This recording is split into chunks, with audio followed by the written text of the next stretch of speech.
Was it a bit like Eubank, Nigel Benn? You know what? That's exactly what it reminded me of, Eubank Ben. Because I mean, obviously, like their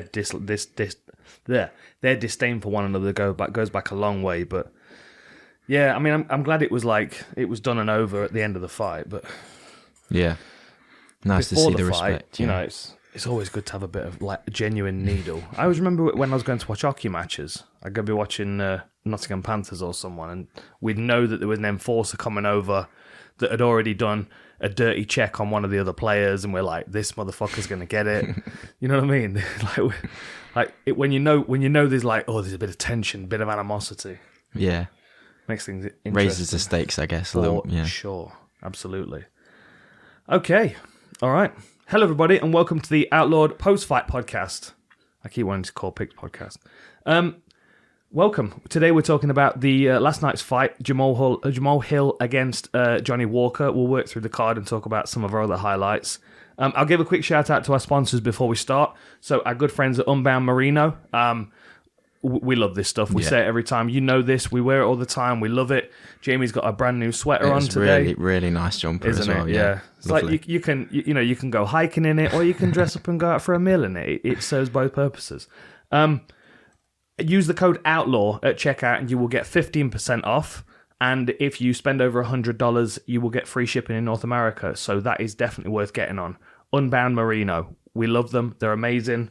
They have a whole variety of stuff. There's a lot of women's stuff coming soon. Their socks are great.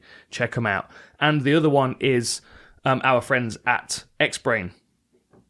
So Xbrain, I've been friends of ours for a long while. This is where I get all of my supplements, including anything on it. These Alpha Brain Focus shots are great. I actually prefer the peach one, believe it or not. But they're both good. And this stuff is my pre-workout, my Neuroptimax. You need to try this, Jamie. Yeah. I've been looking at that. Really, really good stuff. So that's the Neuroptimax Sport. I use that when I'm working out and before I'm working out. And then this is my pre-workout, the Neuroptimax Pro, which has got electrolytes and beta-alanine and vitamin D and creatine and all kinds of good stuff. But brain health and enhanced performance, that's what it's about. And honestly, I've recommended this to a few people. I've used a bunch of pre-workouts. This is the one. It is amazing. And also, of course, the Total Brain Optimizer from Xbrain. So you can use the code OUTLAW and you'll get 10% off everything in your order. And if you're ordering anything on it, you need to get it from Xbrain, because otherwise you're going to be paying mad shipping. All right, let's get stuck into these. What do you reckon? Well, you just watched the boxing. I did just watch the boxing. That was great. What do you reckon? It was really good. Brook looked really, really good. Because I was a bit unaware of how much they hated each other, I guess, before the fight. But then I watched that show you did with with the Fight Disciples. For Joe TV. Yeah, Joe TV, DAZN, and the Fight Disciples. It was cool. Yeah, it was cool. Did you see the headband challenge that we did? I didn't see that. You got to watch the I'm calling Nick Pete out on this headband challenge. If you've not seen it, check it out. We'll put the link in the description. So you know the headband challenge, the Lomachenko thing with the band, the tennis ball. Yeah. Okay. So, and I've got one. So I've used one a little bit. I've not used it a great deal, but you know I have played with it a bit. But the one I've got, the ball's really heavy. So you get like a nice rhythm. It goes dum dum dum. But the lighter the ball is, the faster you have to hit it. Yeah. And kind of the harder you have to hit it, the more you have to trust you're hitting it hard as well. So like I'm like, I put this thing on, and I've got like a couple of seconds. I'm kind of playing with it and touching it and tapping it. I'm like, this is bouncing everywhere. I've got no gloves on, so it's bouncing off your knuckles in different directions. Anyway, Nick Pete puts it on, goes for his run, and he's just bouncing the ball off his knuckles. He's going, dun, dun, dun, dun, dun, dun, dun. He's like hardly touching it. Why is this one? Just tap, tap, tap, tap. Yeah. But we got number 1 and 2 places on the leaderboard. Oh, okay. Beating Molly McCann. She was not happy about it. But unfortunately, Nick Pete is now on the top of the leaderboard with that awful technique that he used. But fair play to him. Yeah, that was good. It was good.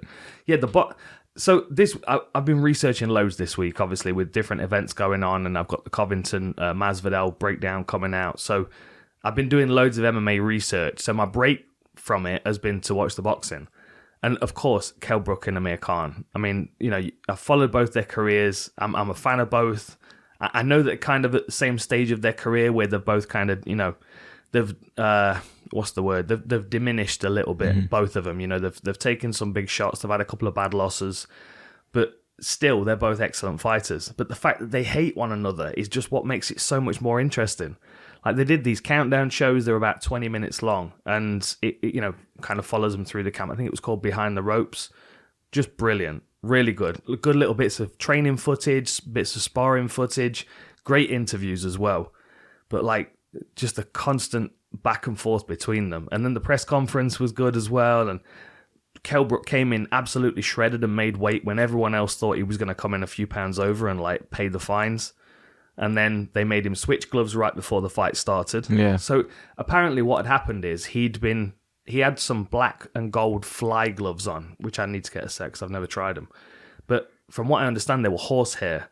And I've got a pair of horsehair gloves in there. And if you look on the label inside, it says kind of like good for 15 rounds. It literally says that on the label. It's like once they've been used for 15 rounds, they can't be used anymore for competition matches.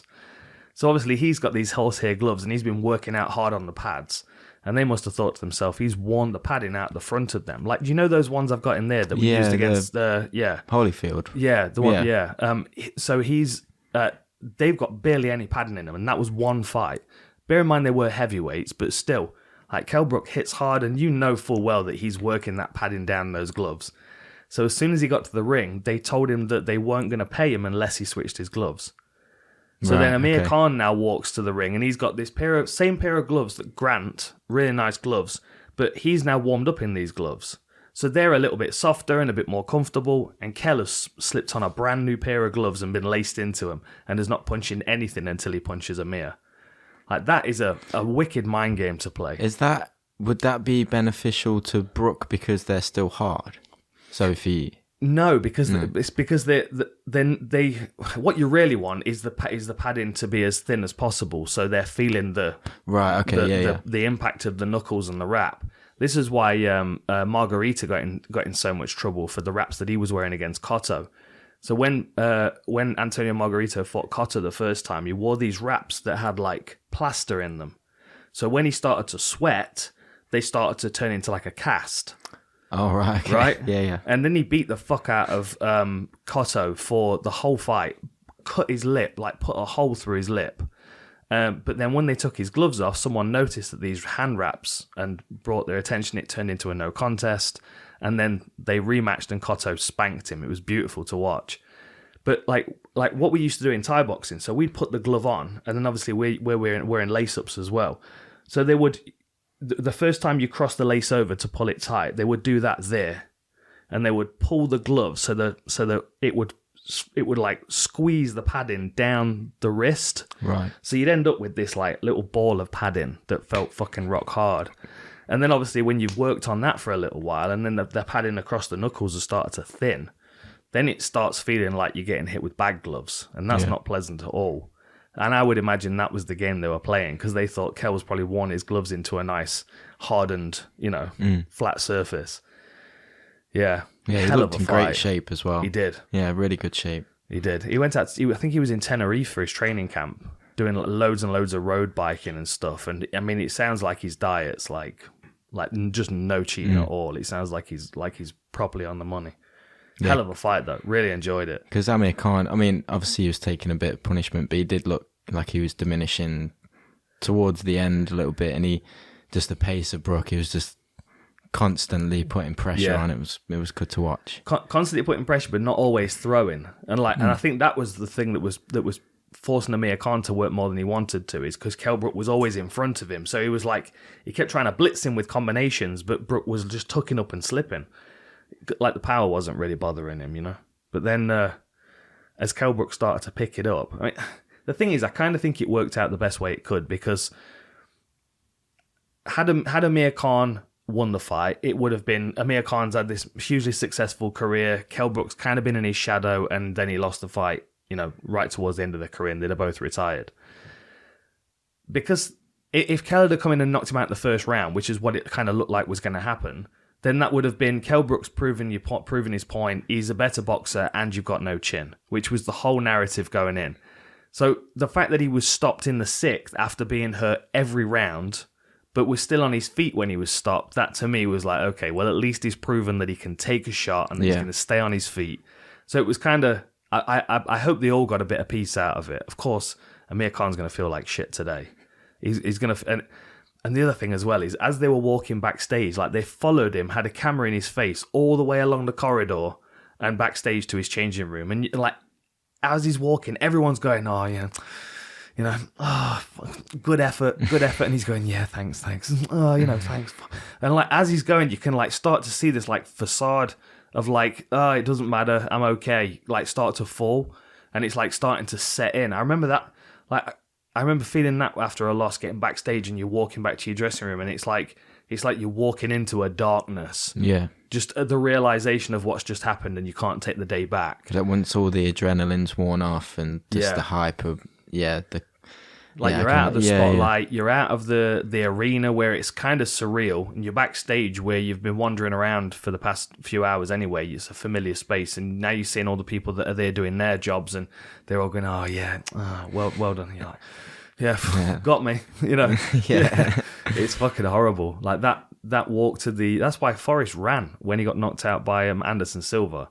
Like, get that shit over with. Yeah. Like, get me back to the dressing rooms, get my bag, and get me out of there. I felt bad for Amir Khan, but I don't think he loves it anymore. I think he said that in an interview this morning. What do you think if they were to fight when they were both at their like peak? Do you think it would have gone differently? See, that's the big question, and I don't know. I'm not sure, because I feel like Amir Khan would have definitely have been quicker, but I still think he would have been vulnerable to those punches. And I don't know necessarily whether Amir Khan's got the power to hurt Kell Brook in the first sort of 3 or 4 rounds, even back when he was, you know, on the top of his game.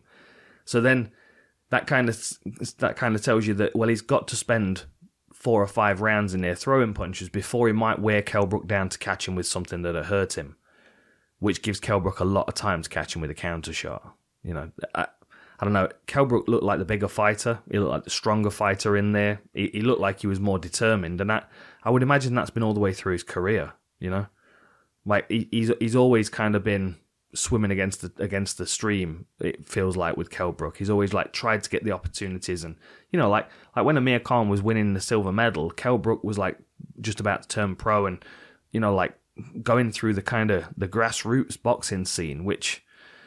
It's got to be hard work. Yeah. It's got to be, especially when you've seen this guy who you've been training with, who got the opportunity to go to the Olympics, and you know he's now signed a pro contract with loads of zeros. The Olympics gives you that like household name as well, doesn't it? Everyone's seeing you on TV, and then when you do make it pro, you've already got a bit of an audience and a bit of a like fan base. Exactly. And it's a credential, isn't it? I mean, it's like same with Henry Cejudo. It doesn't even matter that he wasn't coming into MMA. It wasn't, you know, staying in his sport. You know, like if someone came over from boxing into MMA, we'd be like, they're an Olympic gold medalist boxer. Like, it's a big deal because you are the best in the world as an amateur at that point. I mean, no one gets to the Olympics without working their ass off for a start. You're guaranteed of someone with a good work ethic. There was another guy, Big Fraze, made his debut, and he's 30.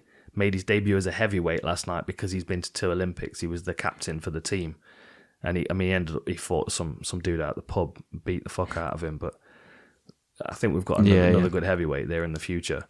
That was one weird thing about it, and V was picking up on it as well. Because we watched the whole of the undercard, but we started the first fight all the way through, and like the amount of guys and like the commentators doing them no favors. And I mean, they're good guys. I know them. I've worked with them, but They just don't do them any favours because they're going, well, you know, he's definitely seen these better days, and you know, this should probably be a 2-rounder for him. He should, you know, he just kind of like, you've got one guy who's 4-0, who stopped all 4 guys that he's faced, that he's now fighting someone who's 2 wins and 31 losses, and you're like, what's the fucking point? Yeah, because then if he loses to one of these like journeymen, one of these guys that's got a bad record, or even if they say progress him to like 15 fights into his career.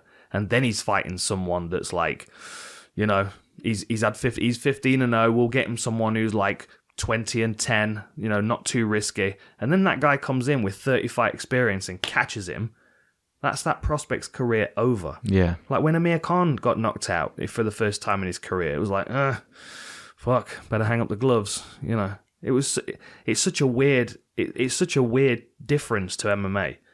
Like in MMA, like you pick up the loss and you're like, fuck it. Now what? Well, go back to the gym. I'll be fighting again in 3 months' time and you'll see me improved. Do you think that's, because in MMA, like there is favourites, obviously, but it's a bit more of an even playing ground because there's so many different ways to win, I guess. Yeah. Whereas in boxing, it's one-dimensional, so there's a really high favourite and a, do you reckon that's exactly it, yeah. I think, there's a lot more unpredictability in MMA. And someone can be really, really good at one thing and really terrible at another, and the fight just doesn't go in the direction, they're far more certain when it comes to boxing. And it, sometimes, like there was a guy on the card, there were two brothers on the card, Adam Azim and his brother. The guy who was fighting clearly didn't want to be there, but his whole goal, and the commentary kept saying this, his goal is to not get knocked out so he can box again next week. Like, what? Yeah. Like his goal is not to get knocked out. That does not do that kid any favours. It makes it really difficult. Viddal was on it. Viddal Riley? He trained KSI.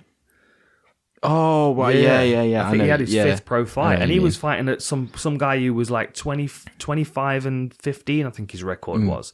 Just didn't want to be in there. Like every time he got clipped with a shot, he was like, "What the fuck?" But he just showed up and didn't really do much, and it was kind of it's odd. It is such an odd thing, like to build a fighter publicly like that, to give them people that they're definitely going to beat or almost definitely going to beat. I mean, we see it sometimes in MMA. There's an account I started following on Instagram called OnlyCans. And they find people that show up to events to lose and get paid. Yeah. And they'll put their name and their record and like, this guy's 1-17. Here's 3 clips of him losing. And sometimes what's weird is they lose the same way every time.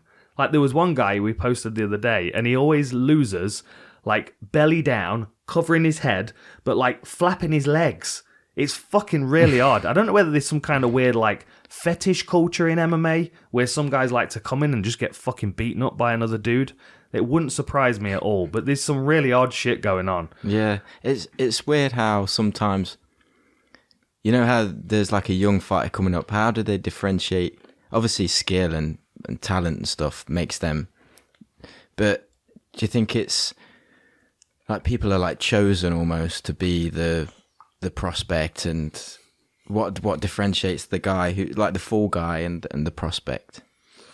I think it's the gym you come from and the potential that you have. Okay. I think that's a big part of it. Like of course, like Amir Khan was always going to get favourable opponents for his first few matchups because he was an Olympian, and so people therefore want him to succeed because we can go, he's an Olympian. Like we can't market the guy that he's fighting because that's Jack from down the pub who works 4 days a week as a builder. And people aren't interested in that story. Weirdly, I think if someone made a documentary on boxing journeyman, I think it would be really interesting. Yeah. But like they're accepting of their position. Like they understand that their role within that sport is to build up these guys that are coming up, which I find really odd. And it's like sometimes that, like I think what happens is sometimes a boxer will get into the sport with the intention of being a local champion or a British champion or whatever, and they'll be 15 fights into their career and they've lost 4 by knockout or they've lost 3 by decision or whatever, and their promoters kind of given up on them because they've got losses on their record. So then they start taking the fights that aren't necessarily ideal. Like they'll go out and fight somewhere in Europe against the local guy there, and the judges are against them, and they're there'll be a whole load of games played and they're not supposed to win. And sometimes they'll learn how to survive in these circumstances, and then they kind of fall into that role as journeyman. Have you seen Cinderella Man? I have. Is that with Russell Crowe? Russell Crowe, yeah. Like he was kind of on that verge in his career where he was like, I'll make money because this is my skill, and a skill is surviving a lot of the time. I suppose it's like the Rocky Balboa as well, like brought in just to test the champ, but not really meant to win, and then it turns into like a fairy tale story or whatever. Yeah, exactly. Like think back to what's his name, Ruiz, when he got his opportunity against Anthony Joshua. Like that was not fucking supposed to happen. Like a whole story came out of that, but that has ultimately really damaged Anthony Joshua's brand. Not in a fighter sense from a fan's perspective, I don't think. A casual fan, perhaps, but from a boxing perspective, from an industry perspective, it's like, oh, well, Yeah. chinny. That was what they always said about Amir Khan. That's why I'm glad he went out on his feet and he wasn't stopped on the floor, because fucking hell, yeah, he's been dropped a couple of times. Like going up 2 weight classes and fighting Canelo is not a good idea, not for anybody. And Kell Brook did the same thing with Golovkin. Crazy. Anyway, should we get into some UFC fights? Yeah, for sure, yeah. Okay. It was a good event. Enjoyed it a lot last night. Really good, yeah. There was some really interesting performances, some really impressive ones. Do you want to should we just start at the bottom? Mario Bautisdta. Well, because Mario Bautisdta was originally Taha, wasn't he? Yeah. And then Taha withdrew, and then it was Jay Perrin. Must have stepped in last minute. Felt a bit bad for him. Yeah. He got kind of wrecked, didn't he? Yeah, Mario looked good. He looked... Mario's had a bit of... Because he lost... Who did he lose against? He got knocked out with a knee, was it? Oh, sorry, no. Trevin Jones finished him. That was it. And then did Trevin Jones test positive for marijuana and it was turned into a no contest? Oh, it says loss on here. Oh, is Maybe it? that was... Oh, that was a different Trevin Jones. Yeah. But I think... Because before that, he looked really strong. And I think since he's come back after that, he's like... Seemed to have matured a little bit. Just from the fight last night as well, he just looked a little bit more comfortable in there. Like it was a good, mature, like clinical performance from him. I thought. I thought that's exactly what it was. It was mature. Like he didn't look rushed. He didn't look panicked at any point. And you got to think, like that being a late replacement, and a relatively unknown fighter, really, if you think about it, and like a risk. Like Taha was would have been a good name to add to his record. UFC fights that he can watch, but yeah, I was very, very impressed with him. Just generally, as he was flowing through his striking, like he looked like he was comfortable in every range and wasn't thinking about going from long range striking to short range to grappling. And then once he was in close, like poor old Perrin just couldn't pick a side to have his head.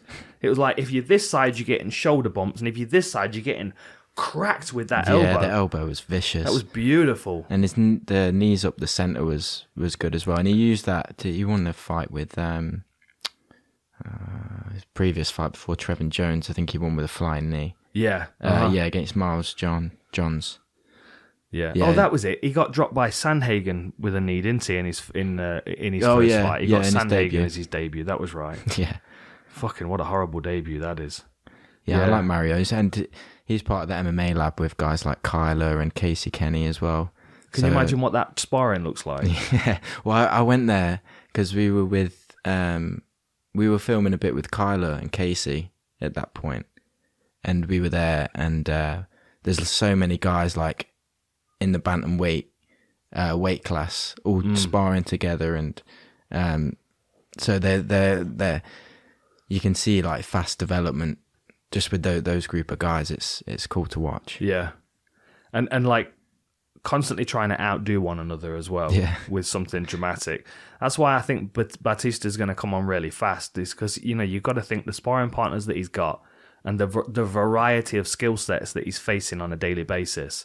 Like if he's able to stay tight and stay defensive against those unpredictable sparring partners, and then he's able to start landing his own shots, like closing distance safely. If he can do that in this weight class and close into that elbow knee range, he looks vicious. Yeah, he looks really good, really good. Miles Johns was the flying knee, wasn't it? Yeah, that was brilliant. Yeah, I felt a bit bad for Jay because obviously it's not a favourable way to come into the UFC. He's 10-5 now. Yeah, was that his debut, Jay Perrin? Yeah, yeah. He was coming off a rear naked choke on CES 64. Do you think that's quite not common, but guys who step in last minute as a debut, like another guy on the card last night, that Onama, he took the last minute shot against Mason Jones for his debut. Yeah. And like they lose their debut because of that. Yeah, but they're in, and then they can progress. It's like almost a taster for them, like the first fight. I think a lot of fighters, they see it as like it's almost like worth taking the risk of stepping in unprepared just to be on the UFC roster. Yeah. I think the thinking is, if you've come in at short notice, you've done the UFC a favor, they're going to do you a favor back. It doesn't always work that way. Usually they're like, oh, you'll take a fight against anybody? Fuck it. Well, you can have this next killer as well. Yeah. So, I mean, Jay, again, you know, I mean, kind of going back to our conversation we were having about boxing, like Jay Perrin's 10-5. Like, from a fan's perspective, I don't care because I've seen, like, I think BJ Penn was like 16-8 at one point. Like, it doesn't really matter to me. I'm more interested in the fighters' last 3 fights because that's where you really get to see who they are. But a promoter would look at him and go, 10-5. If he was 15-0, that's like a commodity. Then, you know, because you can say that undefeated. But having 5 losses on your record already and, you know, losing your UFC debut, it just does nothing for your marketability from a promotional perspective. So I don't think he's going to get any easy fights going forward. I think he'll end up on another first fight on the night against another young killer. Yeah. But I'm a big fan of Bautisdta. I think he's got a bright future. Yeah. And he's such a young kid as well, isn't he? Yeah, I think he's 28-ish. That is young to me, Jamie. I know that's 28. That's normal age to you. What are you, 28, 29? I'm 29. Oh, okay. You 30 this year? I'm 30 this year, yeah. Oh, shit. Dude, I'm 40 this year. How about that? I remember when my dad turned 40. I'm like, that's a dad age. Okay. Next fight on the card. So, Jonathan Pearce against Christian Rodriguez. So, hang on a minute. Neither of us made a pick on the Bautisdta one, but we would have picked Bautisdta, of course. Yeah, I was good because I did pick him against Taha. Yeah.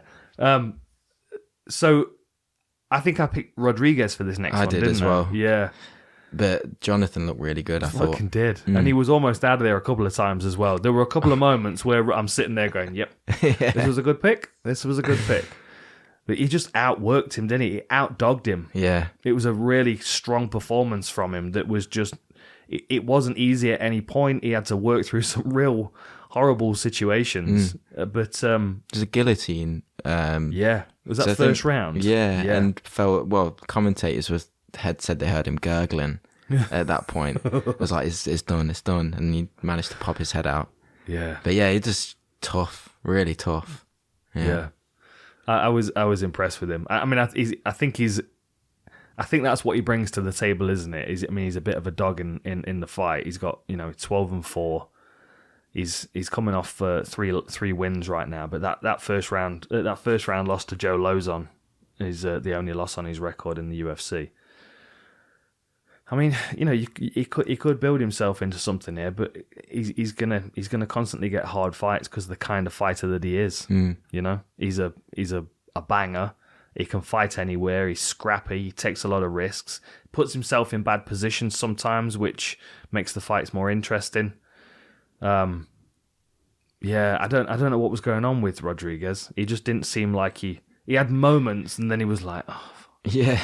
Do you think it is that like? You think you've got someone out of there in like the first round, like that guillotine, and then it doesn't come off. It just make you think like, what do I need to do to get this guy out of there? I think sometimes there is an adrenaline dump. Like if you hit somebody with a big shot and you see them wobbling, and then you're like, all of a sudden you get that excitement and start chasing after them. That definitely can work against you. And sometimes if you feel like you're going to get the TKO finish and you just empty... Like the one that comes to mind all the time is Shane Carwin against Brock Lesnar. Right. A bit of a history trip for you, Jamie. But Shane Carwin had Brock Lesnar smushed up against the fence, smashing him from the top position. And the referee didn't stop it until the round ended. Next round started and Shane Carwin just had nothing left. And now you've got Brock Lesnar, who's this big pink monster, just fucking sprinting at you. It can happen sometimes, especially in a young kid. I mean, he's only had 8 fights. Like there could have been I've got it, crank. Oh fuck, I've not got it. And then and he had a couple of moments in the fight where he looked like he was going to shift momentum, but then just wasn't able to. The other question is about his weight because he missed weight on the Contender Series, didn't he? And Christian, yeah. He missed weight on the Contender Series by, 2 pounds? 3 pounds. And then his next fight was at 150 pounds. So he was a bantamweight, £135 for CFFC. Then he fought in the Contender Series and missed weight by £3, and then he went to NAFC Super Brawl and fought £151, and then down to 145. Like, it might be a weight thing, you know. Like, he might not. It's the same as I was saying with William Knight the other week. Sometimes the weight limit forces people to get in shape, and maybe he just didn't have the grind that he did have at a lighter weight because he'd not done the physical conditioning to get himself down. Like, a lot of people don't bother doing conditioning unless they're fat, they're overweight, and they've got to lose pounds. So then, like, they kind of have the dual benefit of, well, I'm doing my conditioning and I'm losing weight, and, you know, they by default get better cardio, and they're lighter, so they're not quite as sluggish. So do you think it would be better for him to work on conditioning himself to go down to the low weight, or to stay at the... I think, well, I mean, I know nothing of his training camp, but that'd be the question for me, is I would look at his training camp and see how it was different to when he was winning. Yeah. Because he was on he's been on a decent win streak. He had a couple of losses by decision when he was an amateur, but as a pro, he was stopping everybody. First, second, and third round stoppages. So, like, I mean, you know, and he's won a decision on the Contender Series, and that was a hard fought battle where he missed weight as well. I don't know. I just kind of feel it is a journeyman for you. The next guy he fought after Contender Series was 19 wins and 36 losses. Jeez. Oh, was that Ryan McIntosh? Ryan McIntosh. Oh, he's 19 and 37 now. Thanks for showing up, Ryan. Fucking hell. Do you know what I mean? It's like, I don't know how his training camp shifted. But what I would say is I'd look at his training camp and see what had shifted as far as his conditioning goes, whether it's worth him staying at this weight class because getting him down to that lower weight is not healthy for him. Like, bantamweight may just be too much of a push for him at this stage of his life. So then you strengthen him and condition him as a featherweight. Or he might have just gone up to featherweight and been like, I don't need to do any conditioning now because I've got the extra 10 pounds. Yeah. And then he's just not doing conditioning. I don't know. I mean, I've seen both. I've seen fighters do both. Like, if you can move up a weight class and condition yourself well, and still be in good condition and be 10 pounds heavier, there's nothing wrong with him doing that. But something was missing. That wasn't the normal performance that I was seeing from Christian Rodriguez before. Yeah. And I'm not taking anything away from Jonathan Pearce, because I thought he had a great performance, but he just looked a bit flat, you know. Like, I've seen fighters in sparring where they've had a hard training session the night before and they've just got no energy the next day, and they don't have that drive they'll have a good little moment and then they're like, you know, it's like a psychological fatigue. Yeah, I thought, like you said, Jonathan just looked really like nothing was going to get him out of there. And he just seemed to stick to him like glue as well. He was just like, right. Quite even when he was hurt and he was caught, like, he just had that, like, you know, like Glover Teixeira, just like subconscious, like built into him. Yeah. Just like grab hold and just work through the pattern. Yeah, you know? It's like an algorithm that keeps him running. Instinct more than. Well, I know we're going to jump a couple right now, but I felt the same about the Chaz Skelly fight. Because like as soon as Striegel touched Chaz Skelly, it was like, okay, I'm going to wrestle, and he grabbed him, and then he's like, oh fuck, now I can't get him off. Yeah, it was like stepping in tar. He just like couldn't get Skelly off him. It was similar kind of thing. It was like, you know, really, really nice transitions, especially when he was tired and hurt and, you know, not all together there. Mm-hmm.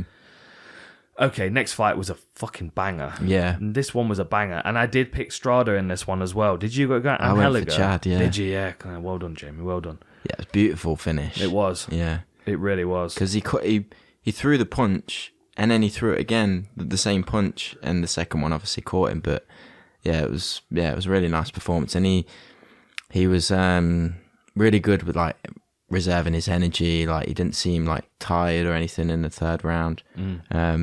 And obviously you got the knockout in the third round as well, which is, I'd need to watch it again, but like the commentators were talking about Strader winning that first round. Yeah. And I'd need to watch it again, but I don't know whether it was because I was feeling that Anheliger was kind of reading him and warming up a bit. I didn't really feel like he got smashed. No. Like a couple of times when he was taken down, he was on the neck. It wasn't even like he was trying to defend the takedown. It was more like he was trying to catch the guillotine on the way down. But then, like every time Strader was stepping in with those T-Rex hooks to the body, Anheliger was just clinching him and just tinying him up the center line. Really, really good performance. And his post-fight interview as well, Anheliger, he was like, yeah, the last couple of weeks of training camp were terrible. Like he got sick, and then he had a knee injury he was working through. And this was a little insight into how specific fighters' thinking is and how their confidence is affected going into a fight. Because he said, like, the second to last week of training camp before fight week starts is when he does all of his sprint work. And he, like, does sprint, loads of recovery stuff that week. And because he was ill and had a knee injury, he couldn't do it. So coming into the fight, he was a little bit more reserved than normal because he was concerned that his conditioning wasn't going to be there. Which I thought was interesting, but I actually think it played into his performance. I thought he looked better. Yeah, I thought so. Because I suppose if you're concerned about overexerting yourself, then you would be a little bit more reserved, and then that might make you a little bit more patient and allow you to read your opponent a little bit better. Exactly, yeah, because you're not so concerned about emptying your own gas tank because you feel like you've got plenty of gas for 15 minutes. Like, sometimes you see this in title fights, right? So you'll have someone that works really well over 3 rounds, and then they move up to a main event or a title fight, and they do the same amount of work, but they just do it over 25 minutes instead of 15. It's like they've got 25 credits, and they can spend them in 15 minutes or in 25, and it doesn't matter the length of the fight. They'll just... Aldo, a good example. Aldo's like, I got 20 minutes of conditioning for a 25-minute fight. Which round am I going to take off? You know? Yeah. And I think sometimes there's a benefit to that, especially if you're quite confident that you can start slow and read your opponent. I mean, sometimes the game plan is start fast to catch them cold, but if you can be confident and comfortable to, like, okay, you can work a little bit in this round, like Anheliger was letting him, and like reading him and seeing where his vulnerabilities were. It's difficult over 3 because you've only got 2 rounds to pull it back, but in 5 rounds you can do it more. Yeah, you do see it more in title fights, like Max, I guess, Holloway. Yeah. Like, exactly, great example. Like, builds a little bit in the first round, a little bit more in the second, a bit more in the third. Although recently he's just jumping on people, isn't he? He's fucking angry. He's starting in 4th gear and just running into the red in the championship rounds. Hell of a fight. Yeah. I am excited to see Strader back because I do think he has got a lot of fun skills in his game. But Anheliger surprised me. Yeah, he's on a 10-fight win streak now as well. Chad is. Yeah. Yeah. And you're driving his fan bus as well. Yeah. Yeah, he did look good. Big fan. Okay. This next one was a good one as well. And this was very much like you selecting the same fighter on a video game. Yeah. Like, really, really similar in the way that they approached the fight. I just felt like Paula was a little bit quicker and a little bit smarter.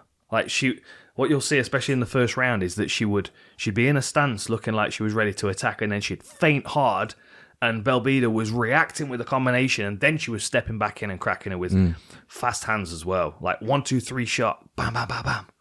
I was impressed with her.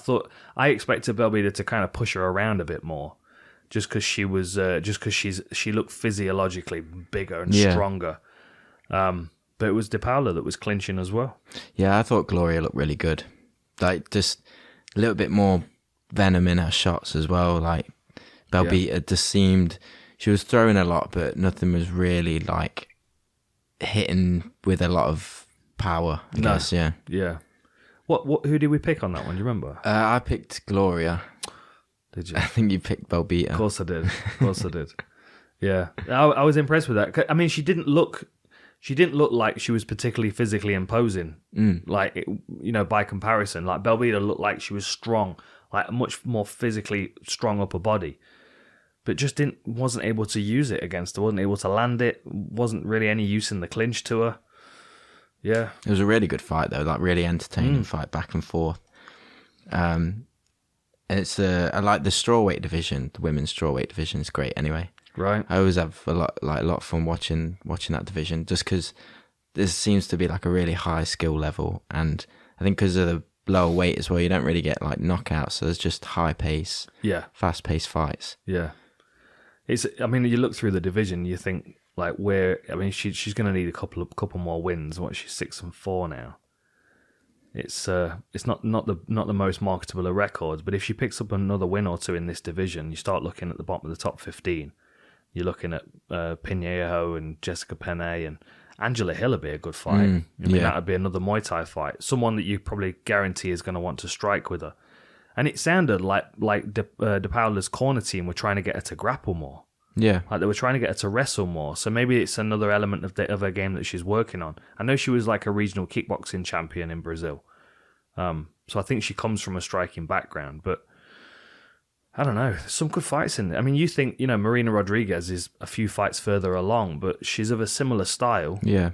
And maybe she's maybe like Rodriguez has gone, Muay Thai and takedown defense as opposed to, Muay Thai and wrestling. It might work out better for her. Definitely want to keep an eye on that. Yeah, I like the look of her. She really good feints as well. Yeah. Like nice style, reserved, good feints. Like seemed to draw Belbita into the fight more than.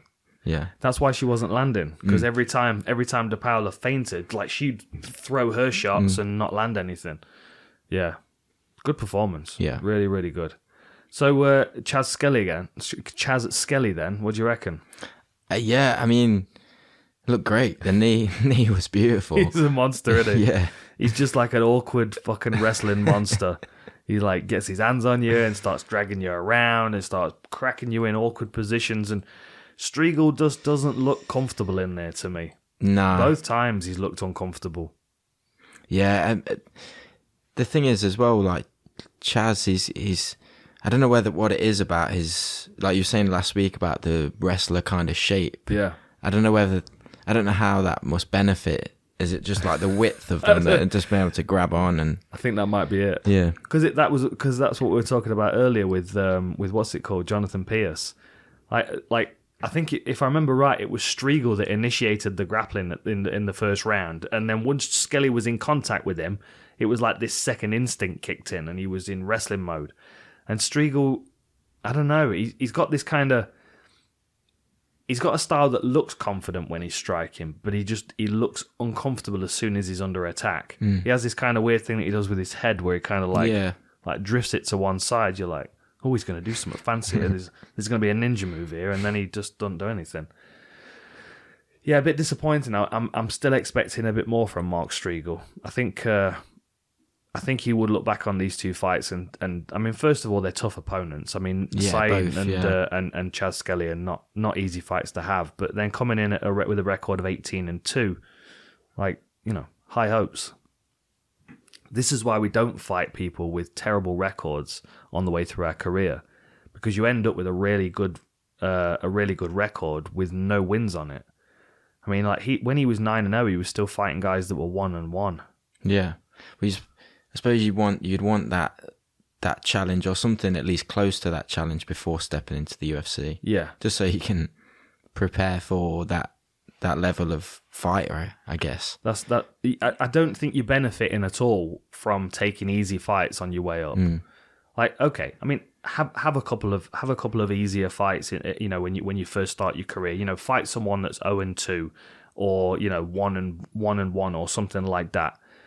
I have no issue with that. It's when people get to like that other guy that just got knocked out again. I can't think what his name is. I'm just not a fan of him, just based on his record. Like I think he was 10-0 when he joined the UFC. Is he a Canadian kid with like American psycho haircut?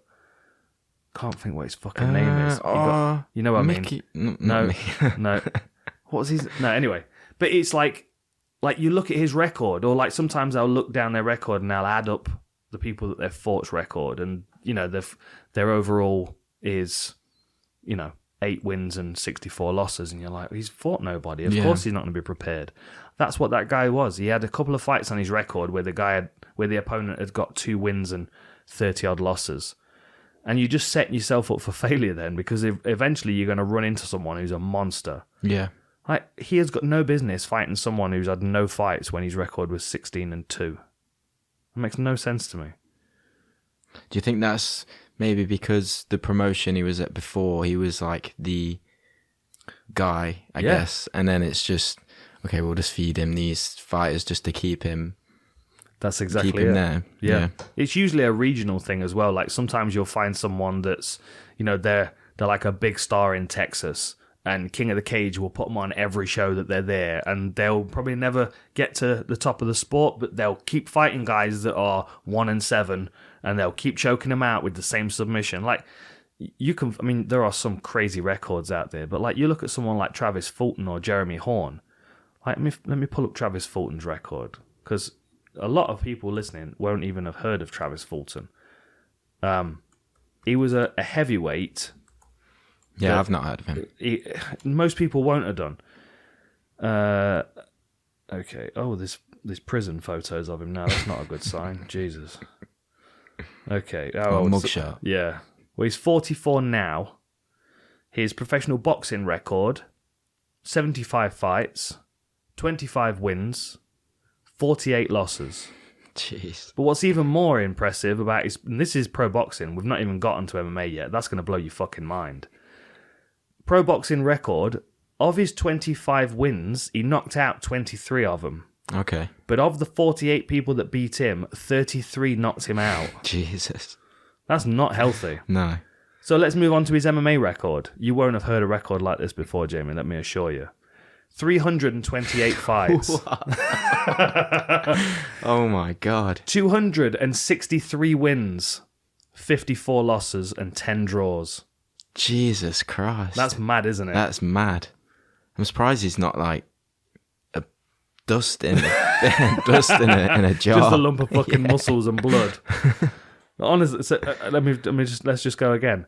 263, That's 54, and 10 is his record. And of the 263 people he's fought, he's knocked out 193 of them. He's only been knocked out 13 times in MMA, but it's fucking impressive. Was he in the UFC? I think he did fight in the UFC very briefly. He was in IFL. He was in. Who else did he fight for? I'll have to look down his record. It's such a massive record. That's insane. Here we go. So while posting a winning record between 2001 and 2005, he had losses to upcoming fighters of top UFC level fighters. So he's fought Babalu, Rico Rodriguez, Evan Tanner, Dan Severn, Rich Franklin, Forrest Griffin, Ian Freeman, Jeremy Horn. I mean, Ben Rothwell. He's fought all of these guys. Fought Dan Severn. Ridiculous record. How many years does that Let's have a look. Span across? Because if it's like 10 96. 96. I turned pro in 2004, so he'd been fighting for 8 years by the time I had my first pro fight. And when did he retire? He retired. Let's hope he has retired. Jesus, what a record. Hang on a minute. Nearly there. 2019. Went out on two wins. Yeah, he retired off 2 wins. 2 wins, Okay. yeah. With a record of 263 and 54. It's crazy. Maybe but that's... the thing is, like, this kind of goes back to the point I was making. Of his 263 wins, he only went to decision 8 times. Man. Which is ridiculous if you think about it. 8 times. He went to decision 22 times. He won 8 of them. But, like, you've got to think some of the guys that he was fighting further down his career, I know for sure, because I've looked at his record before, there are times when he fought the same guy multiple weekends in a row. And that guy's got a record of, like, 0-24 or whatever. It's such an odd thing. But, Tony Day. He knocked him out on the 5th of January, 2002, in 1:24. And then 10 days later, he knocked him out again in 34 seconds. Same guy, same month. Jeez. It's madness. That's honestly. like a reoccurring dream that you've got, just getting knocked out. Yeah. Fucking ground and pound day. Maybe that's why they put him in prison, just to make him stop fighting. Mate, he's probably got a prison record as well. Imagine what his record is in prison. He's probably rear naked choking boys left, right, and centre. Honestly, it's madness. Like, you think that these people existed, and they... Yeah. You can imagine him carving him into a wall, like notches. Oh, he committed suicide. Oh, And by the sounds of it, it was probably a good thing that he did as well. jeez. So fuck that guy. That's insane. But what a record. I mean, like that's serious. That's some serious brain trauma, that is.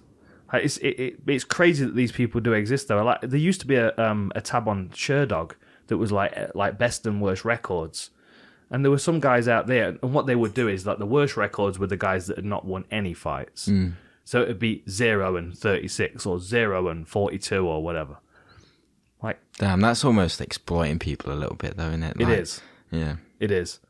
And then you got to think there's a guy out there whose record is like 3 wins and 48 losses. But he beat 3 people. Who the fuck are those guys? And how were they feeling at the end of that fight? Because they were like, this is definitely going to be a win. Look at this guy. He's never won a fight. Anyway, we digressed. Yeah. The point is, there's a value in getting some real good fight experience as you're coming up. I think what was I? I had 25 fights when I signed with the UFC. 19-6 MMA. Yeah. I'd lost 6 fights, you know what I mean? Like, I'd had some lessons. There wasn't much of an amateur career back then, though. It was all no headshots. Yeah, I think I'd want to at least experience, well, I wouldn't want to experience a loss, but having that is, like you said, valuable experience. Yeah. So if it does happen at that high level, it's not as... Don't wound you quite as much. No. Yeah, for sure. And there are some lessons that you can learn as an amateur, and you're like, oh, good thing I learned that lesson now before I turn pro. But I think sometimes people, especially in the modern day of MMA, like back in the day, we didn't care. Like the guy, I lost my first fight to Lee Dosky, who I think was 7-2 or something at the time. And then my next fight was against Paul Jenkins, who was like 24-13-3 was his record. When I fought him at 0-1. And we just didn't care. Like, it didn't really matter. I wasn't bothered for sure. And Paul Jenkins certainly didn't care. I think his record was like 50-50 in the end, like 36-36. But he was a guy that would take fights on every week, you know, and he was always a tough fight. He was never there to show up and get paid. He always showed up to fight. He just liked fighting every weekend. But then there are guys that just show up to just take a beating and get paid. Yeah.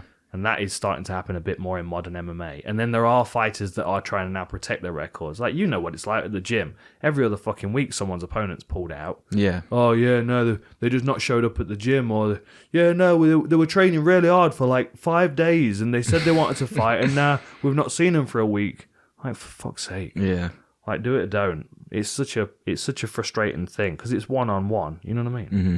It's where these short notice guys show up. Anyway, let's move on. What was Jessica Rose Clarke doing? Grappling with Stephanie Egger? Man, I thought Stephanie Egger... Well, despite, Jessica Rose Clarke making errors, but I thought the transit, the control and the lead up to the finish was... Slick. Yeah, slick. Very slick. Really good. Yeah. And like as soon as Jessie got that body lock, what you'll notice is that Egger reaches and grabs her lat. Like she reaches across and grabs her, and then Jessica kind of walks her into the fence. That's something that Jimmy uses all the time in the gym. Like if someone rushes him and gets to his back, he reaches and grabs their back, and then throws them over his hip, and it's beautiful. And I could see she was setting it up, which is why I think Jessie just kind of grabbed her and ran her into the fence. But I can't figure out why she would want to grapple with her. Do you think it was because it's worked for her in the last 2 fights? Well, if you remember what we were saying, I think the reason why they gave her Stephanie Egger is, you want to fucking grapple and be boring? We'll see. Yeah. You know? So I don't know whether like she was trying to prove a point, like now I'm going to grapple and be exciting, or whether she didn't look confident when she got in there. I thought Stephanie Egger looked big and strong and well conditioned, and I think Jessie just looked at across her and was like, "Oh, this is gonna be a fucking handful." Yeah, like this is gonna Jocelyn was a rough fight. The last one, she fought like hell, and Stephanie's got grappling skills, and that's a different thing entirely. I don't know. I just felt like she just made terrible decisions, clinching her and trying to grapple with her. She was always gonna end up in bottom position, even if she took her down. Like Egger's great grappling, strong grappling, European level submission skills. Loads of arm bars on a record, beautiful setup as well. I don't know what they would call that in traditional jiu-jitsu, but Eddie Bravo always calls it swim move. Right. Like, you get to the end of the pool and you kind of turn and bounce off the pool and swim back the opposite way. Yeah. Yeah.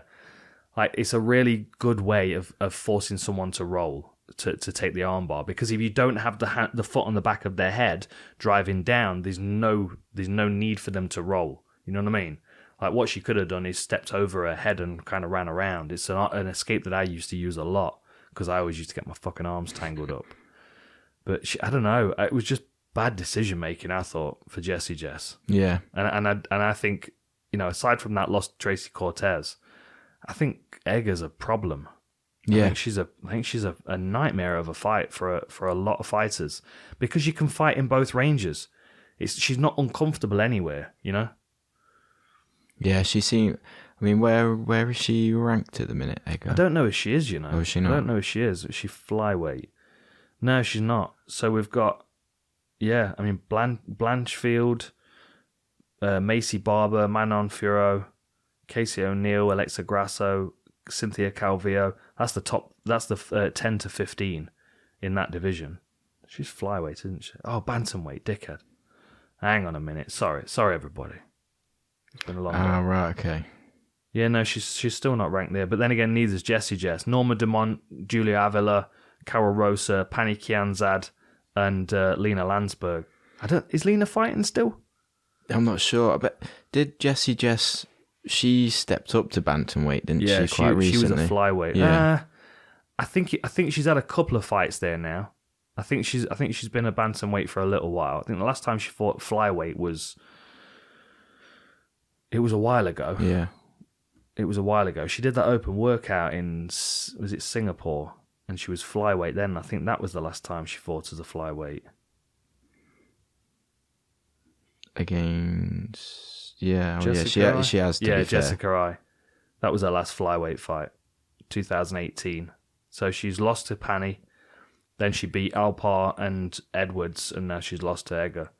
I mean, she'll still be sticking around this division. They won't cut her because she's got two wins, but she needs to make better decisions if she's going to crack the top 15. Yeah, because those girls in the top 15 are not going to tangle. Yeah, maybe just get a bit of a better read on who she's fighting. Yeah. Maybe. Yeah, I wouldn't mind seeing Stephanie Egger against Carol Rosa. Yeah, because Rosa walks forward, she's happy to bang, happy to grapple. That'd be a hell of a fight. Yeah. And she's ranked number 13. Now I could quite easily see Stephanie Egger finding a way into the top 15. For sure. Yeah. Okay, next one. Yeah, David Onama. Poor old Gabriel Benitez. What was it? Which way did we pick this? I picked Gabriel. Did you? Yeah. I thought... Which way did I go? Do you remember? I think I picked Gabriel as well, didn't I? Based on experience. Yeah, I'm not sure. I can't remember. I had a feeling you picked Onama. Did I? Yeah. Yeah. It was a great finish. What was it? 11 strike combo to finish. Super fast. Yeah. But the thing frustrating for Benitez is that he was looking really good up until the point where he was stopped. Like, he was cracking in with kicks, he was working his inside leg, he was working his body, his hands looked fast, he looked sharp, he looked like the technically better fighter. He just got backed up against the fence and caught with a mad flurry. And I think Onama is an exciting prospect, an exciting talent. But I don't think he's technically on the level that Benitez is. No. Like, I thought Benitez's overall game was... If I was wanting to learn martial arts from one of them, I'd go to Benitez. Of course, he's got the experience and stuff, but I thought he was just a cleaner striker. I thought he was faster and he had a more varied skill set. And Onama was kind of a bit single-shotting and a bit... I don't know, he seemed to struggle to get going. But then when he did, he was devastating, wasn't he? Man, I don't know whether he got poked at some point, because I think it was a closed eye, was it? A closed fist, because it was bothering him, but he wasn't complaining about it. Yeah, because I noticed at the end of when he was doing post fight, he was like squinting loads. Yeah, I don't know whether I thought it was just like him being him, but no, I think he got poked. Or did you see Paul Felder trying to maneuver the microphone away from the spittle hanging off his chin? Oh yeah. Like, fucking, if you find yourself in a situation like that, if you're a corner man, like, tell the dude, like, dude, just Just you got something on you. Yeah. Like it took his mouth guard out and it's just fucking hanging there. And then you can see Felder being all sheepish with this microphone. Like, Yeah. I don't want to get up my microphone, but I kind of need to hear what you're going to say. Yeah. Felder made me laugh a couple of times. At one point, I don't know what fight it was in between, and I think it was like he wasn't on the mic, but he was next to the mic, and you could just hear him go, Are you fucking kidding me?" or something like that. And I don't know what it was about, but I think it might have been after the Parker Porter fight because they didn't do a post-fight interview. Right. So I think he might have wanted to do it, and then I heard that, and then, yeah. Yeah, they didn't, did they? Because he kind of stood there awkwardly for a minute, and normally they do an interview every main card fight at least. Unless they've no translator, which happens very, very occasionally. Yeah. But not very often. So what do you do with Benitez now? Ooh. I mean, if you take away that first round knee to the body against Justin James, he's lost 4 in a row. I mean, it's pretty rough, isn't it? It's pretty rough. Yeah. You don't want him to fall into that kind of full guy. I mean, I think he might be there. Yeah. I mean, I think he might be there. Like, especially if you look at the records of the guys that he's fighting, like they've all got less experience than him. You know, like Sadiq Yusuf is 9-1, Morales 9-0. You know, like the Onama 8-1. Like they're matching him up against guys that are coming towards that 10-fight limit and 10-fight marker in their career, and they're testing him against someone like Benitez, and they keep doing the same thing with Jim Miller as well. He just doesn't give a fuck. Though. That's the best thing about Jim Miller. Like the problem with Benitez is he's genuinely trying. Yeah, and I think sometimes that sometimes the harder you try to win fights, the more it works against you. The harder you try and prepare for fights, the more fatigued and worn down you feel. And the point of difference between Benitez and Jim Miller, of course, Jim Miller's had a few more fights, but Jim Miller's just like, yeah, I'll just ride till the wheels fall off. And that attitude, I think, is so liberating for him because he's not. I mean, he was joking in his post-fight interview. He's going, I'm busy at the moment. I'm writing a cookbook. And, like he's got a bunch of stuff going on. But because he's, for sure, it's all meat. It's got to be all meat, isn't it? It's all meat and chewing tobacco. That's all you use. Yeah, I just think like he's found that point in his career where it's like it doesn't matter. Like 34-16. You know, like when you watch Thai boxers fight and like their records are like 100 wins and 30 losses and one of them loses, they're like, fucking hell, well done, high five. It's like, I don't know what point you stop caring about losses. Mm. We didn't actually mention Haggerty's fight as well against I can't remember his name. It was beautiful, wasn't it? Samopech, wasn't it? Yeah. It was beautiful. It was a really, really impressive fight. I mean, I'm a big fan of Haggerty anyway. Yeah, he looked wicked, so good, and he'd had a bit of time out as well before that. Yeah. Well, he'd not been able to travel, had he, because of COVID. So they didn't release him, but they gave him permission to fight on a show in Ireland, and he went and picked up another title.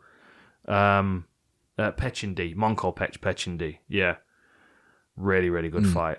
The only thing with the one championship Muay Thai fights is that they're 3 rounds, and half of the guys that they're signing, all the Thai fighters that are coming over, aside from Rod Tang, who's the only anomaly, they all slow starters. They're all like chill, and the first round we kind of feel it out, and then the second round we pick it up, and then we've got 3 rounds to go. Because Jonathan Haggerty's so aggressive, I think a lot of these guys, he just catches them unawares in that first round when they're still trying to pull their shorts up and get a read. Yeah. Like they're all adjusting their shorts while he's fucking laying into them, and yeah, it's the shorter fights and the speed at which they start. I think it's unsettling for some of these Muay Thai fighters that have had 100 and whatever fights. I mean, what's Monkol Pech had? 159 fights. Yeah. 116 and 43. It's like you kind of find a groove and a rhythm, and you know what to expect, and then you get someone like Haggerty come out and just blitz at you, and he had a really fast first round. Yeah, that's why Rod Tang's so different to these guys, because he starts hard in the first round, and I think this is why people are excited about the Mighty Mouse fight, is because most likely he's not going to be able to stop Mighty Mouse in the first round. But he's going to try.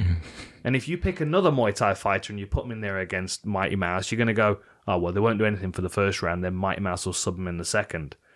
But there is a question as to whether Rodtang will make it. Yeah. Well, there's no question as to whether Rodtang will put that pressure on him. But there is also no question that DJ's probably going to be able to take him down and sub him. Yeah. It's a little bit off. But is that fight 1 round Muay Thai, 1 round MMA? And 4 rounds. 4 rounds, okay. 4 rounds alternating. Muay Thai, MMA, Muay Thai, MMA. But because they wear the same gloves, they don't have to switch their gloves. They just rules change. Do you think it would be like based on which rounds which? So say if the first rounds, do you think that's why they've made it Muay Thai first round? Probably, yeah. Because if they made it MMA first round, it'd probably end with a submission in the first round. It's like, well, let's at least give him 5 minutes to kickbox. But DJ's not going to stand there and trade. This is another thing that I don't think is being taken into account, because this will most likely be in the cage, in the circular cage. Rodtang's not developed a footwork to cut people down, and Mighty Mouse is amazing at movement. And Rodtang's used to people that stand in front of him and trade kicks and punches, and Mighty Mouse is not going to do that. He's going to be on his fucking bike the whole 5 minutes. Like, come and get me. And as soon as that second round starts, he's double-legging him into the fence, and he's going to choke him as he stands back to his feet. Yeah. I'd love it to go a different way, because I think it'd be really fascinating the longer it goes, but I just don't... If Rodtang did nothing but wrestle between March 26th last year and March 26th this year when the fight is, I still don't think he'd be able to stop DJ taking him down. It's a whole different ball game. We're going to do a breakdown for that. Yeah, we'll do a war room on it for sure. Sweet. For sure. So I was a little bit disappointed that they've matched John Wayne Parr against Edward Folayang. Oh, right, okay. That is not the fight that John Wayne Parr needed for his retirement. I've been tweeting about it today, actually. I've been chatting with Yod Chatri about it. That was it. Yeah, he said they'll find me a fight, but he didn't want to make that one. I think they're trying to get a fucking win on his record, and I'm a bit of an unknown commodity. And Folayang's coming off. I think he's 1-6 in his last 7 fights. So, yeah. We'll see what happens there. Yeah. Anyway, where were we? We were just finished Benitez. Yeah. Poor old Mowgli. Okay, main card then. So, Joaquin Buckley against Abdul Razak Al Hassan. Yeah, I thought Joaquin looked great. Like, really... Well, Abdul got a bit tired, really, didn't he? And I think that's what... I mean, I did pick Abdul, but I said that he might... Because every one of his fights, his wins anyway, are all first-round finishes. It's like, if you don't get him out there in the first round, you don't really know where his condition's at, and it kind of shone through, really, didn't it? Yeah.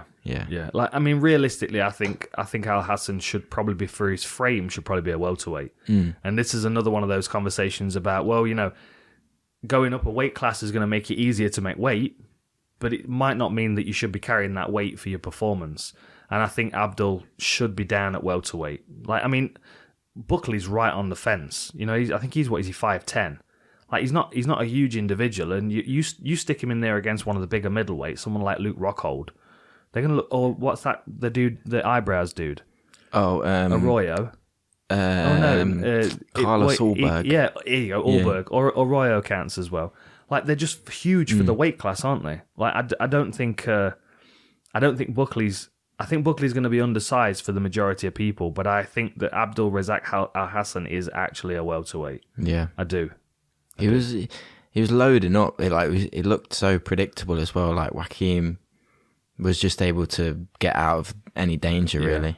I was disappointed he didn't use any of his dust training, though. His Detroit urban sucker punch. Yeah, I don't understand why. It's weird. He's clearly done it to like boost his social media following. Yeah, it's a bit of a publicity kind of stunt. I just don't get it, though. I mean, I understand if you bring in like Steven Seagal in, you know, oh yeah, Steven Seagal taught me this kick. It's like, oh fucking hell, that's wicked. That's really kind of fun and cool.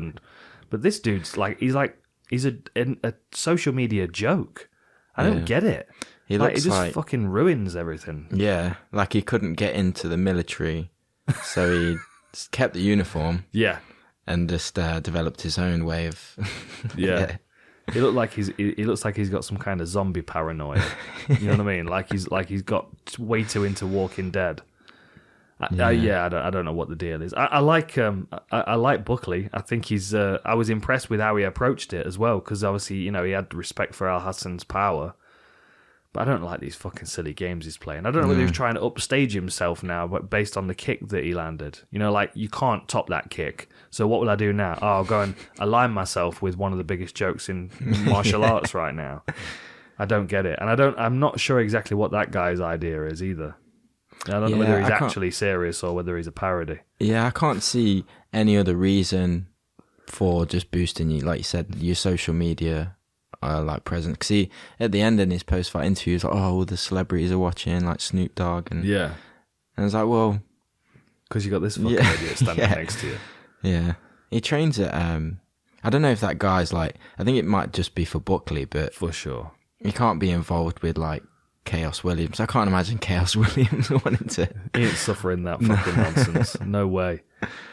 I just don't know whether I just can't fucking figure the whole thing out. Like I don't know whether the guy started out serious and then realized that everyone was laughing at him and has kind of now gone, oh yeah, I was only joking, or whether he was joking from the start and he's just fucking really, really good at doing a parody of those kind of people.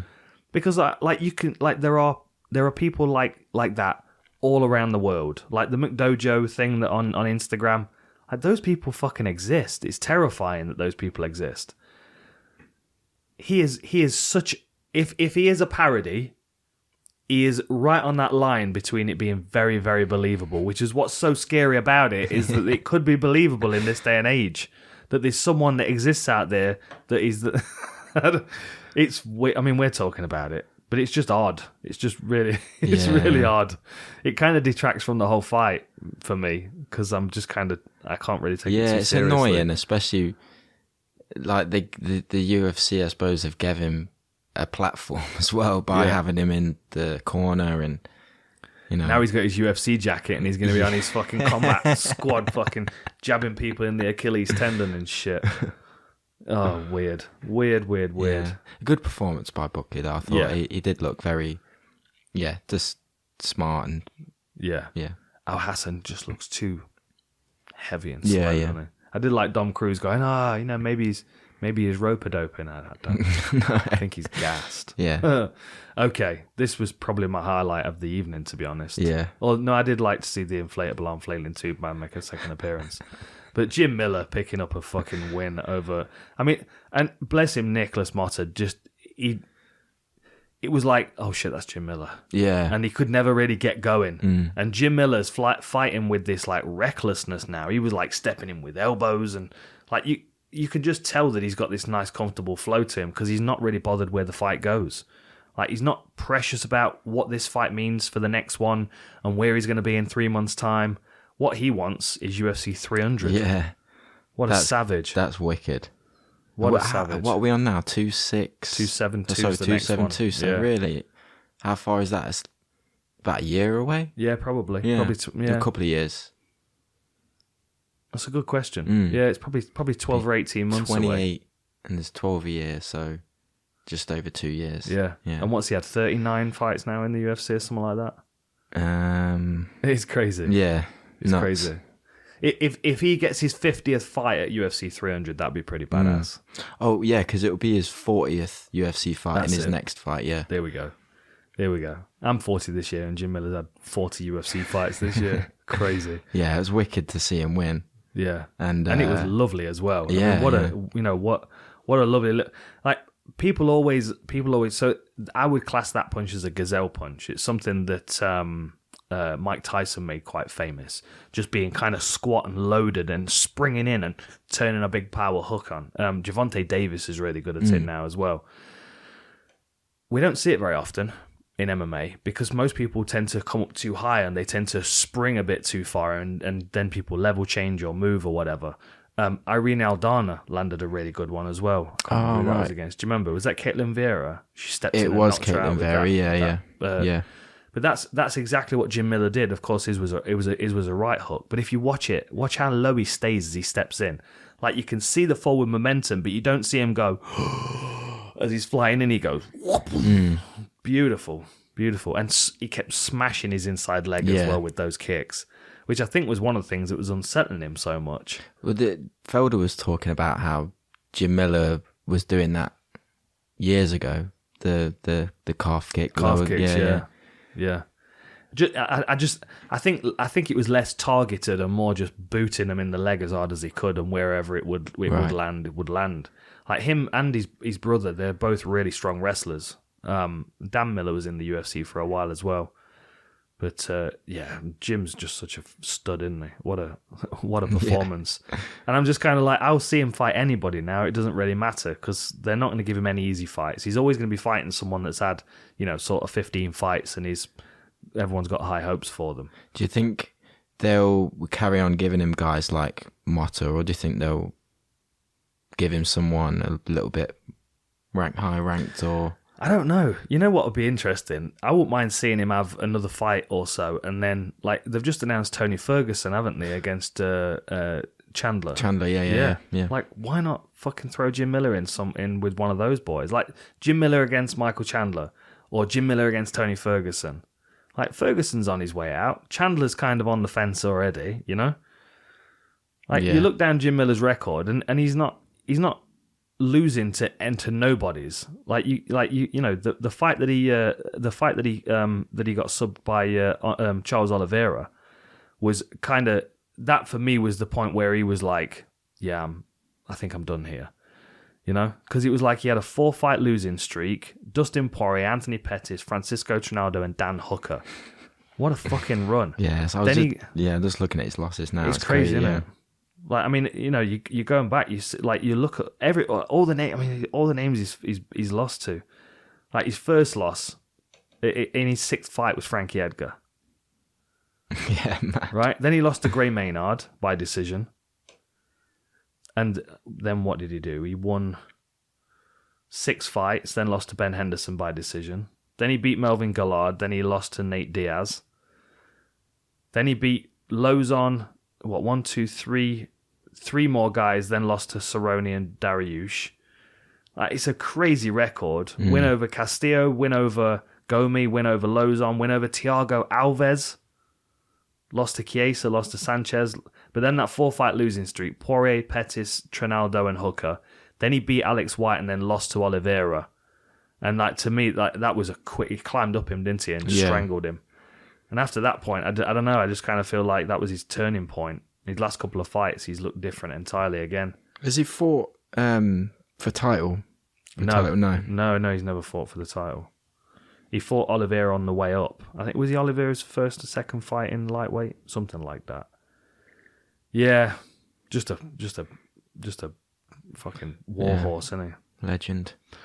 Okay, where are we next? Oh, Porker. Yeah. I can't help it. Parker Porter. I was a bit... But the decision, was it... Because I thought Bordeaux won the first 2 rounds. Yeah. Yeah. I'd have to watch it again then, Jamie. Yeah. I was scoring for Parker Porter, but he was getting hit a lot as he was moving forward. And I don't know whether the judges were seeing his forward progress. Because he was pushing forward and he was throwing combination shots and clinching. Bautisdta was landing nice single shots. Right. Like the one thing that he kept looking for was that uppercut on the inside as Porter was crashing forward. But then Porter didn't. I don't know. I thought he could have made that fight a lot easier for himself. Like at the end, he was talking about he was such a tough opponent and stuff. But I've seen Parker Porter look better than that. He looked real kind of heavy on his legs. Like he wasn't chopping into Bautisdta's legs at all. He wasn't, it wasn't the same kind of performance that we saw against, what was that last fight he had? Josh Parisian, where he smashed his legs. Oh, yeah. I thought that would have been a much better idea, given the fact that Bautisdta does like to stand kind of high and kind of tall and look for those counter punches, which means he's going to set his feet. Usually when someone's a counter puncher, it means that they're gonna move until they decide to stand their ground and slip and counter. And they're the moments where they're going to be planted on their feet. And Bautisdta was up against the fence a few times, and I didn't think Porter landed his low kicks as well as he could have done. I do feel kind of bad for Bautisdta, though. He's had a bit of a rough run, hasn't he? I might watch that one again. Because I know he definitely won the second round, Bautisdta did. Yeah. But I thought it kind of came down to that takedown in the third, but which kind of just, I think, gave him the edge. But yeah. Let me have a look at the stats and see what they say. So yeah, I mean, he did outland him. Bautisdta outlanded him by 12 strikes, but Parker Porter took him down twice and controlled him for 6.5 minutes. I mean, a lot of that was against the fence in defense, but yeah, I mean, nothing I'm going to get massively excited about, to be honest. Yeah, we'll just give that one to Parker. Yeah. Nice one. Yeah, I might watch it again though. Again because I am. That rear uppercut has never been a shot that I've been ever any good at landing, and some people are really, really good at it. Some people land it really well. Like Amir Khan lands it really well, actually. Chris Eubanks, another good one. Masato, slip, counter uppercut. It's a really difficult shot to land, and Bautisdta was landing it fairly well. Is it because is all your weight on your back foot when you? It's a bit of a risky punch because if you do it off a slip, if a punch is coming towards me, say I'm fighting someone of the same stance, they throw a jab. I'm aiming for that jab to go across my left shoulder. So as that happens, they're extended. I'm coming with the uppercut underneath, which it twists you. It puts your weight over your back leg, but then twists you through. So it puts you in an awkward position. Right. The other way of getting around it is to stand your ground and come straight up, but then obviously leaving your head in the center line. So it's just not an easy punch to land, and I've never been any good at it, but it's always been something I've admired because I found it so difficult. But then we see it more and more in MMA now because people are level changing. It's like Derek Lewis used it really well against Curtis Blades when he was level changing. Oh, right. A little shovel punch to the chin. You know, it's more usable in MMA than it was in striking arts, but it's still a difficult punch to land. Okay. I loved this next one. The Dark Knight. Loved it. I wish you'd have rehearsed that post-fight speech a bit more because he could have really taken ownership of it. But what a great performance. I mean, Jamie Pickett was first of all, I mean, there was a catch weight. Is that because Jamie Pickett came in late notice? I think probably, yeah. Fair play to him, and he fought out and hung on in some really, really bad positions. But the fact that Kyle got that Darce choke and was like, "No, I'm squeezing this. I'm going to get this," and the concern of the tap, the speed of the tap from Pickett shows you how tight that was when he decided to squeeze. And sometimes a fighter there will go, 10 seconds left. I'm not going to get this. I'll just hold him here. And other times they just, I'm a big fan of the Dowcus brothers, as you know. And I think that Kyle, although he's in a lower weight class and he's gonna have a more stiffer competition than his brother, I would say.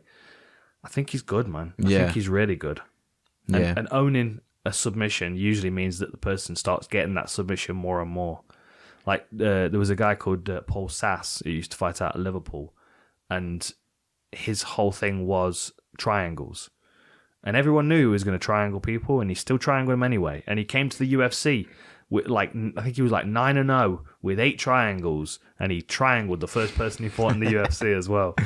I love it. Same as Mike Swick, who is where everybody send Mike Swick all your best wishes and stuff. He's in the current biggest battle of his life, but he's definitely going to win it. Same thing with Mike Swick, the Swickatine. Yeah, that was his thing. His guillotine, and I don't know, Von Prue, the Von Flue choke.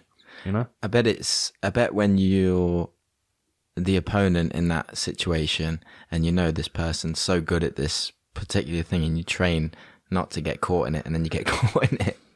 Man, I bet that burns. It must burn. Yeah. But then sometimes I think it's the fighter's fault. I think we've talked about this with OSP before. Like when he was fighting Yushin Okami, and he's already got 3 Von Flue chokes in the UFC, and then Yushin Okami puts himself in that same situation. You're like, dude, do your fucking research. Yeah. Although Dowcus nearly had the Von Flue choke as well, didn't he? He had the hands together and everything. He just don't have those OSP shoulders to drive into his neck. It's an interesting one. I think we might see that more and more in the coming years, and I think it might start to cycle out some of these weak guillotine attempts that we're getting, which would be nice because there are a lot of weak guillotine attempts. Fucking big on the Dowcus brothers. Yeah, he looked really good. Where do you think he would? Because that was at catchweight. You know when they fight at catchweight, what would it count in terms of division wise? Would it Where would it kind put of them? doesn't. No.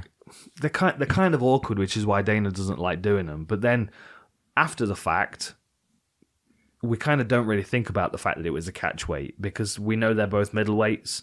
So we kind of go, okay, well, they were both middleweights, but they fought at a catch weight because one of them took it on short notice. So I think it will generally be considered as just a regular win on his record as far as rankings go. They won't disregard it or say it was in a catch weight if they're like hyping him up in highlight reels and stuff. But yeah, it doesn't. Yeah, it's kind of awkward. But I don't know. I mean, I'm looking at this bottom of this top 15 at middleweight, and this is why I think his brother Chris has got a much better chance of getting to gold because obviously it's a shark tank at heavyweight as well, but like you look inside, like the number 15's Chris Weidman.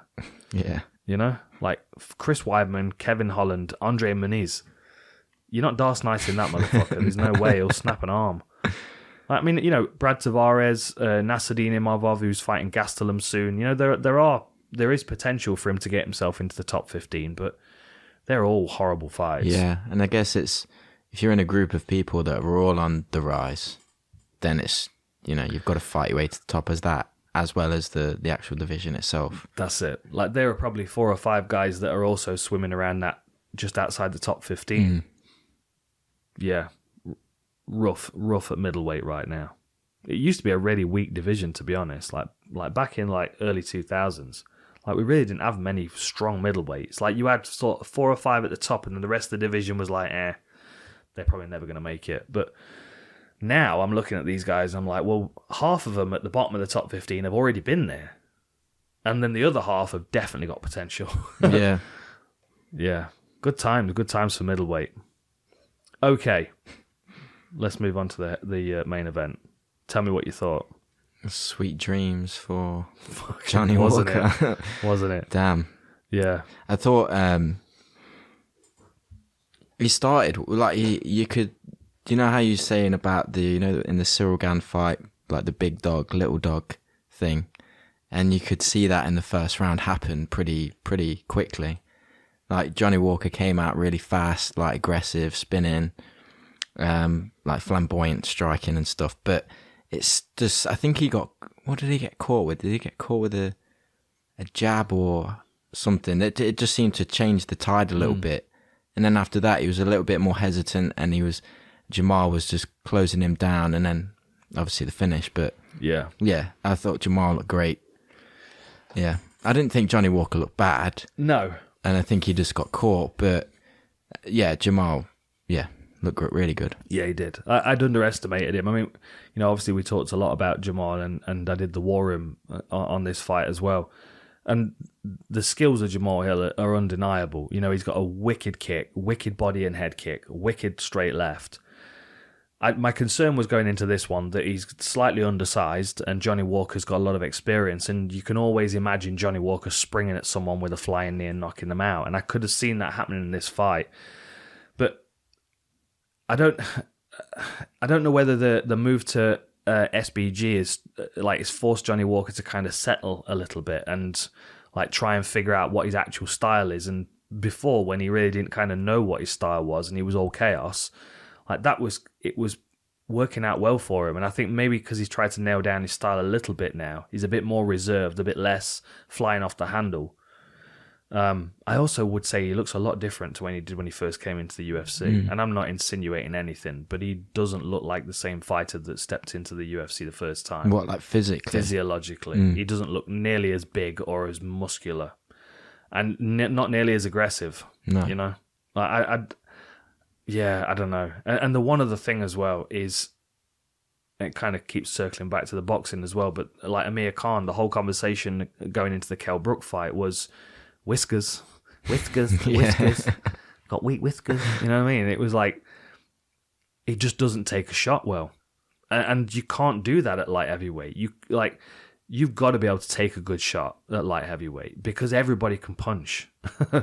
and even the fight where he beat Ryan Spann, like he was still doing the dance there. He was still the inflatable arm flailing tube man, and they're not.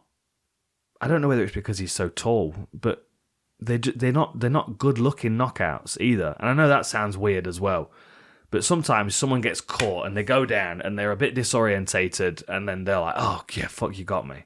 Like, we're not seeing that from Johnny Walker. Like, when he goes down, he is snoozing. And like that photo of him up against the fence. I know, I just got sent it a minute ago. Crazy, isn't it? It looks like he's been put through that aging app. Well, it's similar to the Frankie Edgar front kick from Sandhagen. Just like... Yeah. Nasty. He looks like the guy, the melted guy off RoboCop. Yeah, it was a weird... Because he caught him... like V was saying, the Golovkin punch. Like almost down, like compresses your head almost. Well, I think I've showed you the one against Steve Rolls where Golovkin punches down, because we had to edit it out, didn't we, on the thing because of DAZN. Anyway, so like, because obviously usually Jamal's southpaw, so it's usually the straight left and the left body kick, but because he was having issues with Johnny Walker's attack when he was a southpaw, he switched to orthodox. He talked about this in his post-fight interview, and then he used his overhand right, but he didn't even land it like how he intended to land it, because Walker was too close to him. But what it did do is turned it into that downward forehead shot that Golovkin uses, and it just takes people's legs away. It's the weirdest thing. Usually they stay conscious and their legs do a dance, but Johnny Walker was... I don't know. It was weird. It was weird how, because when I see it, because the view from the broadcast was like behind Johnny Walker, and it looked like he like leapt back almost, because he kind of sprung out. Yeah. It was a weird knockout. But yeah. I mean, what do you do with crazy. Johnny Walker now? I was thinking, how do you think he'd fare at heavyweight? Think he'd be? Because surely he wouldn't be undersized. I mean, I don't think so. They've got him listed as, I mean, he's 6'6" and 82-inch reach. I mean, most heavyweights are 6'4". I mean, he wouldn't be undersized. He'd be underchinned. Is the problem for heavyweight, because he's underchinned for light heavyweight as far as we're seeing. I don't know what he changes about his game to deal with this. I mean, because as I was watching that countdown show with about Kell and Amir Khan, I thought to myself, well, if Amir Khan was coming to my gym and I knew that he was not able to take punches well, like, what would I do? Like, how would I solve that problem of someone not being able to take a big punch? It's different. I mean, it's different in striking arts, because you've got to stand and trade. Like, so you work neck strengthening stuff, you work defensive stuff. You rebuild their confidence in their ability to take a shot, which is a difficult thing to do as well. Because then people don't... Because if someone's concerned about taking a shot, they start doing weird things like trying to pull their head out of the way and makes them more vulnerable, which is what Amir Khan did so well last night. Keep going back to the boxing. Like, even when he was hurt and he was doing the dance, he was still able to stay tight and roll shots. He was still very much aware of his defense. I don't know. I don't know what the solution is for Johnny Walker. If he came to my gym, I'd take him out. I'd take him out of MMA for maybe 12 months. I'd work on his physical condition, his head, his shoulders, and his neck, and I would bolster his grappling. I'd bolster his grappling, because if his instinct is to get back to his feet when he's been dropped, he's probably going to get hit in the face again. If his instinct is to grab onto a single leg and start to wrestle, he might be able to get himself into a top position, given the fact that he's such a fucking huge individual. Yeah. But the times when he's struggled, when he's not been knocked out, like against Nikita Krylov, he just got drowned from top position. Like, you would think working at SBG now, his ground game is something that he's working on a great deal, but I think maybe a break is what he needs. Yeah. Yeah.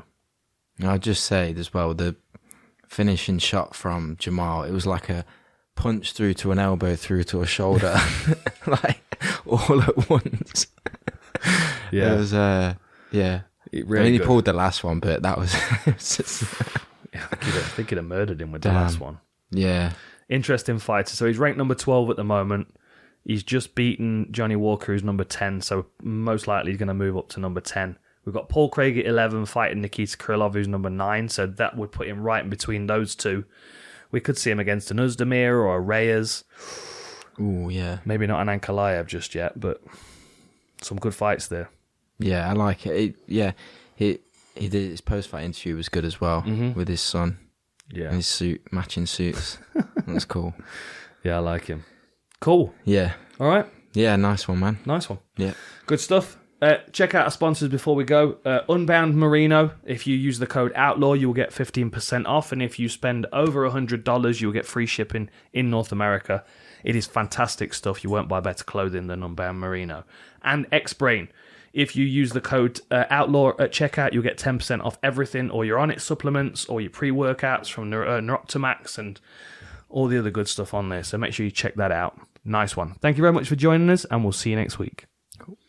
Nice one.